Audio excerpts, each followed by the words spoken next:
Super Supportive by Sleyca. Chapter 270. Snow, Part 12. Alden volunteered at the hospital on Sunday. He spent most of the morning cleaning things and begging for errands. His thoughts went around and around in circles while his hand did the same, wiping smudges off steel and glass. It's not fair that I'm hiding what I am. It's not fair that if I stop hiding what I am, I might lose everything. It's not fair that I've got a tattoo that makes me hide even more of what I am. It's not fair that Artonans and humans can just decide hugely important things for me about my own life. Not fair that there are smudges. It sucks. He was so sick of the litany. It wasn't even interesting at this point. Nothing new, just a broken record he couldn't stop playing. What the hell is wrong with me? He muttered. The island was dreary today, and he was outside, scrubbing a tall, narrow window beside one of the hospital exterior doors so hard that the cloth squeaked against the pane. He tried to point his attention toward anything else.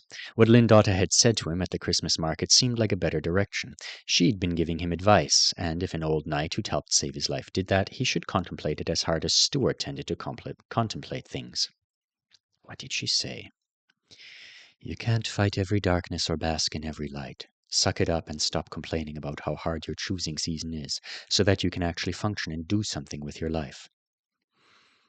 Her wording was better, less harsh. I should remember it. Let's see. I think she said, You can't fight every darkness or bask in every light, Alden. Accept this, so... A purplish hand slapped the other side of the glass near his face. It left a conspicuous print as it pulled away and made a beckoning gesture. I just wiped the inside, Alden exclaimed before he recognized the culprit. It was the surly, overprotective assistant from the dispensary. Pana, sir, do you or Master Lada, sir, need something? Is it the artificial heart project? The system hadn't called him, but he'd rather hold an experiment than wash windows. He stepped inside and got an explanation from Pana, sir, that involved too many words being crammed into too few breaths. Alden had to read the translations to get the gist of it all. Master Lada Sir was working on the heart again. She'd been interrupted 4 times since she came in last night, and now those ignoramuses down in F-City expected her to spend hours traveling there to fix something. They didn't even want to use the teleportation allotment for her. It was too inconsiderate to comprehend. Pana Sir had the solution, though.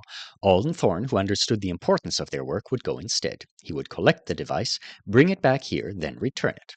Master Lada Sir would repair it in minutes without leaving her office. The interruption to her day and her brilliance would be as minimal as possible. So it's a delivery job, not an emergency one, or the system would just shoot the wizard toward the problem without asking. Alden supposed this really was a conflict about whether a teleport was more valuable or Lada Sir's research time. Does the thing need me to use my skill on it in transit? That would be ideal, and it is small enough for you to hold. Why else would I ask you to do it? Just because I'm convenient? I don't mind. I came here on Eshardy's 9-edged son whose own mother forsakes him today, so I can fly down there and back. I wouldn't have to wait for the ferry. Very good, Pana Sir said approvingly. He was wearing his white angel robe, and he shook out the sleeves in a satisfied-looking way. Call me when you arrive. I will tell them to give you the package. Alden was grateful to have a mission, and he pushed the edges of the speed limit he'd been given by Sky Traffic Control. His destination was the pediatric hospital in F, where he expected to stop by a desk somewhere and pick up a broken alien medical device that was delicate enough to require his skill and portable enough for him to fly with. That was what Pana Sir had described to him. So when he called the assistant to let him know he'd arrived, and Pana Sir gave him further directions to go to a different place adjacent to the main hospital, he didn't have any concerns. He was mostly thinking about how nice it was that the womb vault on an Isidoro would be housed in such a lovely, conspicuous building, instead of being in a nondescript fortress like in some other places. It was pearly green and lotus-shaped. He was a little excited that he'd get to see inside, even if it was only to stop by the front desk. He was only a few steps from the dimple in the building's exterior that marked the entrance when a neighborhood watcher made her presence known with a sharp whistle. Surprised, he looked up and saw her crouched above the nearest lotus petal on a disc-shaped Meister tool just big enough for both her feet. She shook her head at him. Strands of her dark ponytail were streaming in the breeze. It's all right, Alden said, raising his voice to be heard. I was sent here by Master Lada Sir's assistant to pick something up for her. The watcher's disc dropped down to him. She hopped off onto the walkway and frowned. Are you sure this is the right place? No one told me, and they usually would have. They're expecting Master Lada, sir, instead, but she's busy with something, so her assistant said I should do it. It's just picking up a broken device of some kind and keeping it safe with my skill on the way back to Central Crescent. I'll bring it back here when it's repaired. Let me call inside. They really should have told me. Her eyes went distant for a moment, and then she was talking to someone in Chinese. Alden had to repeat everything Panasser had told him twice for her, while she explained it to whoever was within the building. It was starting to drizzle. Go stand just inside the entrance, she said finally. You don't need to get wet. Tell the system you want to volunteer here. Alden did as instructed.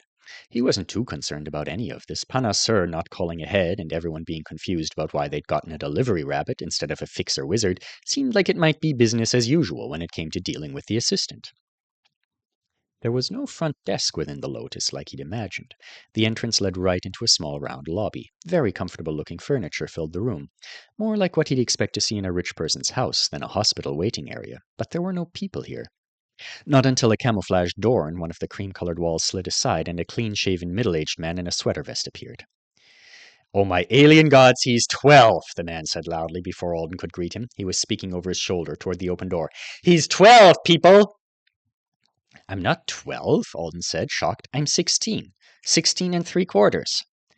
"That's much too close to 12, said the man. "I don't care if the system says you can technically do it. Does that insane wizard's insane assistant really think we're going to hand you an artificial womb like it's a pizza?" "I get to carry one of the actual wombs? Do they look like they do on TV?" The man's expression downgraded him from 12 to 10 in an instant. "I mean," said Alden, straightening his polo shirt and attempting to look professional, "I'll be responsible with it, sir. I think this could really help out Master Lada, sir, and contribute to her work on an external artificial heart. And I've carried expensive devices before." "Were there unborn babies inside any of them?" Alden blinked. "What the fuck, Pana, sir? You said it was a package. You kept calling it a device." But he just decided to be professional, so all he said was a very polite, "No, sir, but I would be extremely responsible with something like that." There was a long pause. Alden adjusted his polo shirt again. Like a human baby, right? Not some other kind of baby?" The man crossed his arms over his chest. "You look scared to death." "I'm not. I was told explicitly that I was picking up a package, a device. He was very definitely described it as an object, and I don't think he's stupid, so he did that on purpose so I wouldn't say no." Alden frowned. "I'm traveling on a flying vehicle, though. I'm not carrying a baby on that. You need to get me a car. A safe car." A baby seemed like something that he should watch closely, hold with both hands, and not drop in the Pacific due to a freak gust of wind. "I'm not sure I'd let you carry the pizza, kiddo." Alden resisted the call of a really adolescent eye roll. "You were pretty excited when you thought you'd get to see some of our equipment, though. And you're spending your weekend working for free. Want to come take a look in the back?" "Can I?" The guy waved him in.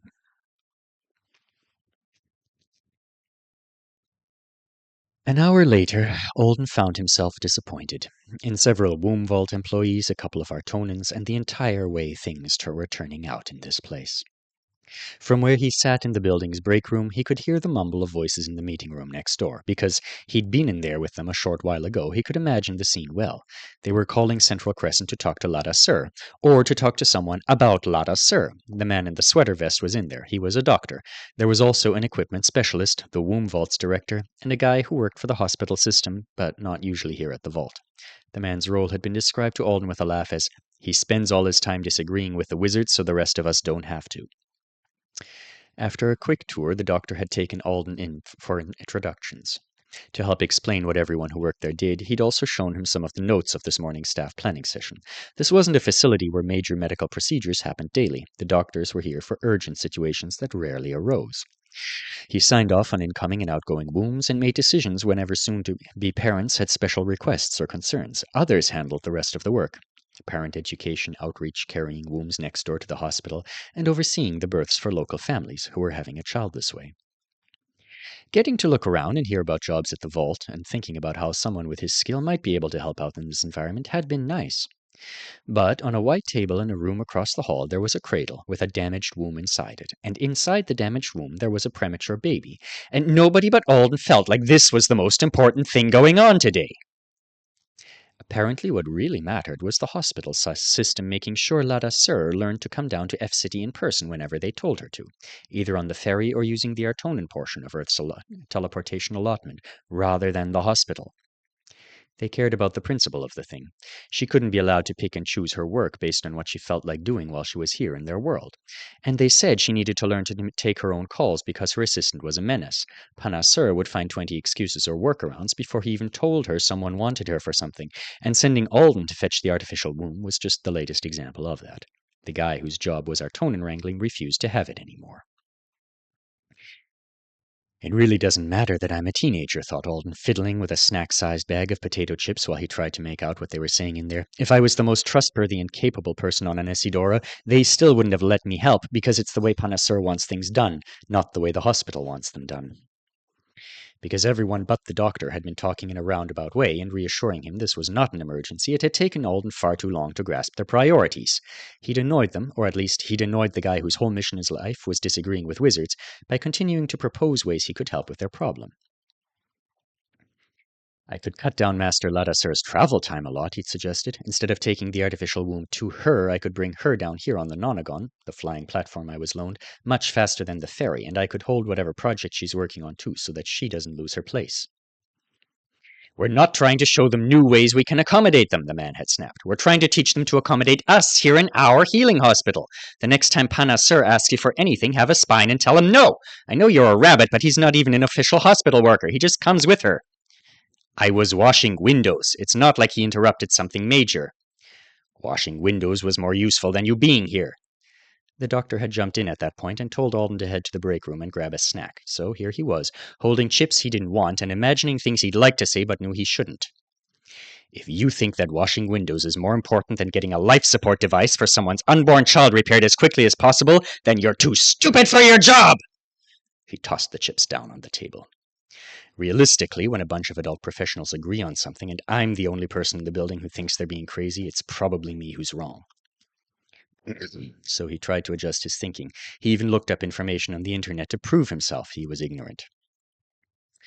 Tears in artificial rooms almost never lead to serious complications for the developing fetus, he read, thanks to round-the-clock monitoring and quick intervention. Nothing quick about this, he said under his breath. Who wants to be quick? Instead, we can sit around talking about teleportation allotments and who's the real boss. Find any good snacks in there? Alden shut his mouth and dismissed the search window. The doctor in the sweater vest had just stepped into the break room. I'm not hungry.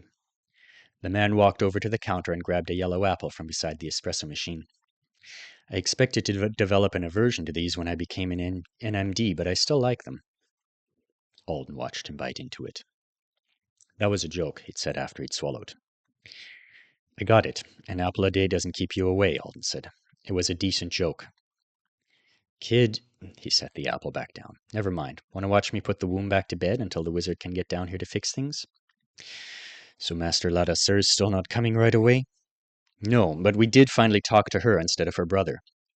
Are you still not going to let me carry it to her? Afraid not. What if I just sit here in your break room holding the pod until she shows up? That way there would be 0% chance of anything going wrong. It's cool what I can do. It'll be like no time at all passed for the baby, and then Lada Sur will be here doing the repair. You offered that earlier. It won't work because I would have to call the parents and explain this whole situation to them. Their fetal health monitors would alert them when your skill cut off the connection.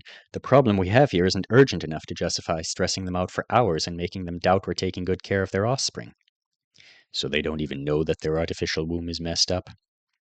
You think I should call them and tell them there's a problem, but we're not doing anything about it yet because the wizard on duty who can fix it is more interested in a different project? Alden stared at him. Well, I guess that's better than telling them the wizard would fix it right away if you used the hospital's non-emergency teleportation allotment for her travel, but you won't because you won't. It's a flawed universe, said the doctor, heading for the door again. But they don't need to be worried. And if the parents don't need to be worried, you definitely don't have any business worrying about it. I've been doing this whole doctor thing for a while, you know, and I hate emergencies where I have to stuff my patients into new wombs.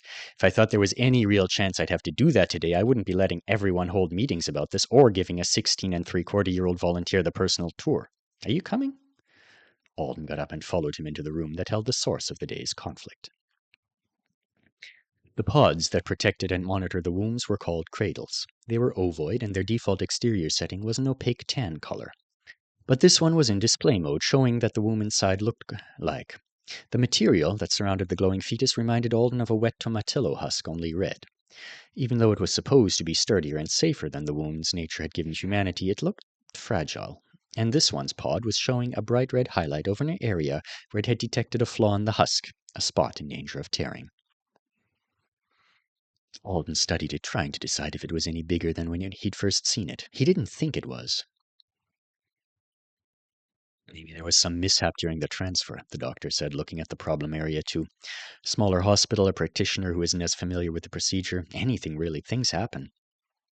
The womb moved suddenly, and Alden jumped, his hands coming out of his pockets, ready for the catastrophe. That's a little foot, said the doctor, chuckling as he pointed at the new lump where the resident was pressing against the womb. We're getting some exercise right now. He changed a setting on the cradle, and the life inside it was displayed. Alden had seen images like this before. He'd watched television on multiple worlds, and had sex ed classes in 2 different countries. None of that was the same as standing in this room, only a step away from such a spectacular thing. The baby was a boy. A few weeks ago, in a hospital in Barbados, he'd been transferred from his mother to the artificial womb after medical issues had put them both at risk. A couple of months from now, he and his pod would be sent back there, and the womb would be opened by his parents. He'd be born just like that, a brand new human being, someone's son. But for now, he was here in front of Alden Thorne, tiny, thin-limbed, and kicking. You should stop that. You're so small. There's plenty of room for you to chill in there without taking your feelings out on the walls. They're not great walls. Your cradle says you're in a rickety apartment. All right, said the doctor, picking the whole cradle up. Let's go put him back with the others. Why not keep him here? We could. Some of the enchantments on the cradles support each other when they're all hanging together, though, so it's slightly more ideal. At least they're letting the little guy have one ideal situation today. The vault part of the womb vault was divided into several different softly lit chambers. In each, hundreds of cradles hung from the walls, every one of them on its own mobile arm. The chambers weren't designed for visitors, but they were meant to be viewed at certain times by the families whose children were growing here. There was a piano in the room where the baby in the damaged womb was staying. Tomorrow, people from all over the world whose wombs were held here would call in to listen to music play a few songs. It was one of several ways the womb vault tried to create a warmer experience for long-distance families. Alden watched the doctor hand the cradle off to a free arm. It lifted up to join the others on the wall and hung there, in display mode, still showing the damaged area. They've got their whole lives ahead of them, and a million choices to make about who they'll be. Every joy, every thrill, and every mistake was still to come for them. The piano wasn't playing right now, but the insides of their cradles wouldn't be silent. Most of them would be hearing the sounds of their parents' voices and heartbeats. It still seemed wrong to Alden that someone could stand there looking at them all and go into a meeting and argue about the things they were arguing about in there. He could tell himself that he was naive and that the adults in there knew better than him, but he couldn't feel it. I've literally paid to teleport my cat before. Sometimes people teleport in their favorite foods. There's probably someone in an Isidora right this second eating a special bagel that the system brought in through the TC. That's true, said the doctor. Alden looked at him. He wanted to ask if they would have chosen today to have their standoff with an oddball wizard whose assistant kept stepping on toes, if the damaged wound had belonged to a local, if this had been an Avowed's baby. He really wanted to ask. It was good to meet you, Alden, the doctor smiled at him. I think I'd probably let you deliver a pizza. Thanks. But I'm going to send you off now since we don't need you. Alden nodded. The doctor led the way back to the door that connected to the lobby. I'll stay here, Alden said as the man reached for the handle, in the lobby, just in case something does happen and you need my skill, even if it's only 1 in 1,000 chance. You can't stay in the visitation area. It's for families who want to spend time with their cradles. I'll just stay near the building then. I won't bother anyone. The doctor sighed. Don't do that. Don't worry about it. I want to. I wasn't worried about it. I was thinking it was unnecessary, and that some people might be annoyed to see you lingering nearby. People who would rather have you washing windows than sticking around looking eager to carry out Panasseur's instructions. I don't care about annoying some people, said Alden. There's a public street route outside, so it's not like anyone can force me to go very far. I'll be here. Now you know. I appreciate you showed me around. Dear Stuart, Stuart. Hey, Stu. Bo. Dear Kibby. Yo, Earth. Alden frowned at his interface. He was sitting under an awning outside of a pastry shop, drinking coffee that no amount of sugar could mask the burnt flavor of, with the nonagon position to block the wind and misty rain at his back. He was chilly, but he had a chair and a view of the womb vault's entrance from here, so this was where he'd stay until he saw Lada Sur go in. He expected to be parked in this spot for hours. He felt like saying something to someone, but he couldn't seem to figure out what or to whom. He typed dear into his interface again and watched the golden word shine there for a very long time. Dear Mom and Dad. Yeah, he thought, I see. Maybe this is that kind of day. Dear Mom and Dad. It's me, Alden. We haven't seen each other in a long time. I miss you. It sucks that the way I miss you is so much about imagining what it would be like to have you here with me now, instead of remembering things we actually did together back then. I like the memories better. The imagining can be pretty empty. Or it's only ideas I've stolen from seeing other people with their parents. Like, maybe you'd call to check on how I'm doing laundry, because Haoyu's mom does that. Or maybe if I told you about the decisions I'm struggling with at the moment, you'd give me your opinions and then say you trust me. That when I feel confident, I should act with my full strength and the knowledge that you won't be disappointed no matter what I choose. The primary said that to Stuart. It must have felt really, really good for him to hear those words. I'm writing to you today because... That sounds like a line from a business proposal or something. Forget that I said it. I got to see inside a womb vault today. It made me think of you. It also made me think about how some baby Bokobovs grow up perfectly safe and happy, and others turn into tortured demons that get eaten by the Quaternari's Grivek traveling companion. I thought about Clerms, too. Stuart brought me one the other day, after I told him that Petiqual had killed the one I preserved with my skill. He called my ability to protect living things profound, and he said that in the future I could ask him for his help to save the most insignificant bacterium in the universe, if it was important to me. He really says things like that. He really means them. The Anesidor and Womb Vault people and some wizards who work at Central Crescent have no idea how close they came to getting a call from an art about why we can't get this one specific unborn baby's housing situation fixed immediately. They still might. I'm trying to be practical. I think this is hitting me harder than it should. The baby's just doing his best to live, but everything that happens to him is decided by these big forces he has no control over. Humans, Artonans, Avowed, an island that is a prison and also enviably luxurious, a war that's out there but doesn't often feel real here. I'm afraid of being pushed and pulled by those same forces too. My mind healer, Yenopezeth, asked me why I was suddenly trying to avoid looking at the smudges that exist on all the bright moments I've had lately. This knight who saved my life, Lindota, asked me how hard it was to go through Thagund, and what would make me want to do something like that again. I keep asking myself who I'm going to be in this universe. None of the answers are perfect. I want better ones, but I'm afraid there aren't better ones. I think I'd really love to be a teacher or a doctor, a person who builds an amazing home for a family, a great friend, someone who doesn't get shunned at the local Christmas market, someone who can do magic, who won't be punished for it, and who doesn't have to hide it from anyone, someone who belongs completely and with no awkwardness in some world. Sorry, Dad, but not a pastor. The public speaking, the giving other people advice, trying to explain God. Every week. That's not for me. I'm sure about that. I'm also sure about sitting here in this uncomfortable chair with this crappy coffee until I see an Artonan go into that building. I live here until further notice. I'll still be here at sunrise if I have to. I've chosen one small battle. If it's pointless, I'm okay with that. Lindota also said something about this. Earlier today, I was trying to remember exactly how she put it, but then Panasur came along and got me involved in this. I think I remember now. She used the same phrase as the primary, the one that means full strength. You can't fight every darkness or bask in every light. Accept this so you can choose the right battles for yourself and fight them at full strength. It makes sense to me, so I don't know why I haven't figured out what I need to do yet. I understand the dark and light are both there, always one layer away from each other. I know I can't have everything or fix everything.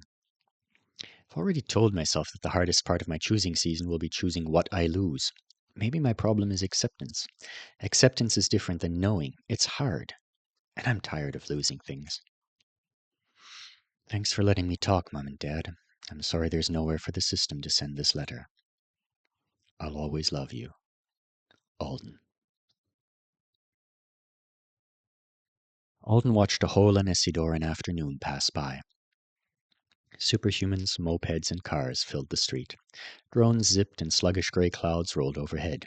He saw a few families come and go from the lotus-shaped building. They all had such a particular beautiful kind of happiness about them. He spent a while trying to focus on that instead of the smudges, but the words of his own letter made him feel like he had to give Healer Yenu and Lindota the benefit of the doubt. One layer away from here, there were so many problems, and although Alden could walk through a lot of doors in his life, he'd lose something precious and face something hard behind every one of them. He told himself to accept it, but then caught himself hours later searching again for a door that was better than all the others. A special magic door that gave him everything he truly cared about while taking nothing important away. Okay, he thought, I understand. There really is something here I ought to let go of. He worked on himself as well as he could while he waited. It was nearly 7 in the evening when a black car finally pulled up to the womb vault and Ladasur and Panasur stepped out. Alden was damp and freezing. He hadn't quite managed to make himself stop looking for that magic door. But he was glad to see help come, and he had to went to stand on the sidewalk in front of the vault so that they'd have to speak to him when they emerged. 45 minutes later, they came back out and he stepped in front of them. Master Ladasur, he said with a bow, did you repair the artificial womb? Of course she did, said Panasur, bundled up in a white coat over his angel robe. Her repair was close to perfection. Ladasur nodded. One of her eyes was on a drone, and the other was studying Alden's chin like she'd found something interesting on it. Is the baby well? He asked. Of course it is. You could have brought it to us, and it would have also been well, Panasur said. This trip was unnecessary. Alden was relieved. That's so good, he said to Ladasur. Thank you. Another car was pulling up for them. Panasur, Alden said as the assistant hurried toward it instead of ahead of his sister. Give me both of your ears, please. Panasur looked around. If you try to get me to do something for you again by hiding information you suspect I would care about, I'll never do another favor for you. I'll pretend I can't hear you when you speak. Master Ladasur will have to ask me for everything herself. Panasur moistened his lips. I didn't hide. You either hid the fact that it was an in-use womb on purpose, or you're unbelievably awful at explaining things clearly. Either way, don't do it again. And I hope you wiped off that handprint you left on my clean window. The Artonan frowned. Ladasur was looking at her brother questioningly. There are too many unavoidable smudges in the world, said Alden. I don't have to accept yours. After their car had left, he lifted the hand with the driving ring on it and called the Nonagon toward him from across the street. All right, that was a long day. The superhero snowball fight was about to start in the gym. He'd been excited about it earlier in the week. He could still go, catch the second half. He was tired and hungry. Grabbing food sounded better than anything else right now. He decided to try for the event anyway, mostly because he didn't want to wake up in the morning feeling sad about missing out. He got his flight path approved and lifted off, looking down at the womb vault as he rose. Relax while you can, little guy. It's a mess out here.